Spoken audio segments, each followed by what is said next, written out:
शेतकऱ्यांना कर्जमाफी मिळावी तसंच रंगनाथन आयोगाच्या शिफारसी लागू कराव्यात यासाठी 22 मे रोजी पुणे ते मुंबई अशी पायी आत्मक्लेश यात्रा काढणार असल्याचं स्वाभिमानी शेतकरी संघटनेचे खासदार राजू शेट्टींनी सांगितलंय।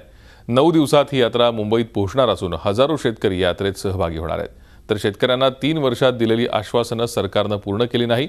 शेतकरी नेते म्हणून आम्ही कमी पडलो, त्यामुळे आता भाजपसोबत राहायचं की नाही याचा निर्णय आमची कार्यकारिणी घेईल असंही त्यांनी यावेळी सांगितलं। राज्यात सध्या शेतकरी कर्जमाफीचा मुद्दा चांगलाच चर्चिला जातोय आणि या सगळ्या मुद्द्याला घेऊन स्वाभिमान शेतकरी संघटनेमार्फत एक आत्मक्लेश यात्रा काढली जाणार आहे।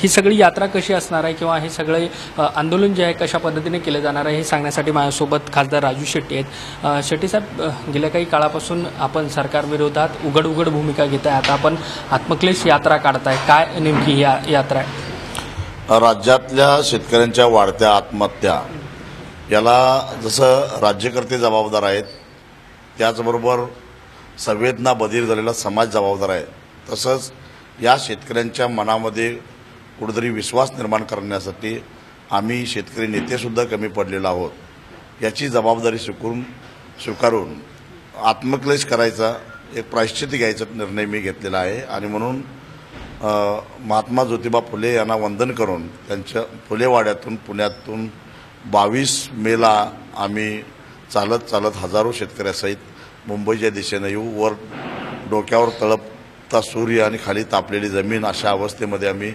30 मेला राजभवनला पोहोचू।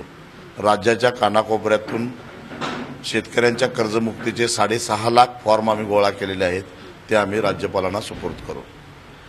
या सगळ्या आत्मक्लेश यात्रेच्या माध्यमातून सरकारपुढे काय नेमकी आपली भूमिका मांडली जाणार आहे?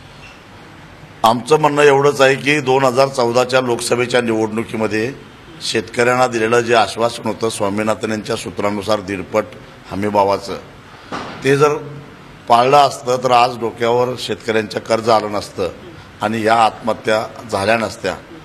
त्याची नैतिक जबाबदारी स्वीकारून सरकारनं शेतकऱ्यांच्या डोक्यावरचं कर्ज संपवावं आणि ताबडतोब स्वामीनाथन यांच्या सूत्रानुसार हमीभावाची शाश्वती शेतकऱ्यांना द्यावी, तरच शेतकऱ्याचा व्यवसाय स्थिर होईल आणि ह्या आत्महत्या टळतील। ही जबाबदारी सरकारची आहे। सुप्रीम कोर्टानं सुद्धा वारंवार सरकारला सांगितलेलं आहे, तरी सुद्धा सरकार त्याची अंमलबजावणी करत नाही। धन्यवाद ही बातचीत केल्याबद्दल। व्हिडिओ जर्नलिस्ट सुमेश भालेरावसह देवेंद्र कोल्हटकर, झी मीडिया, मुंबई। झी 24 तास रहा एक पाऊल पुढे।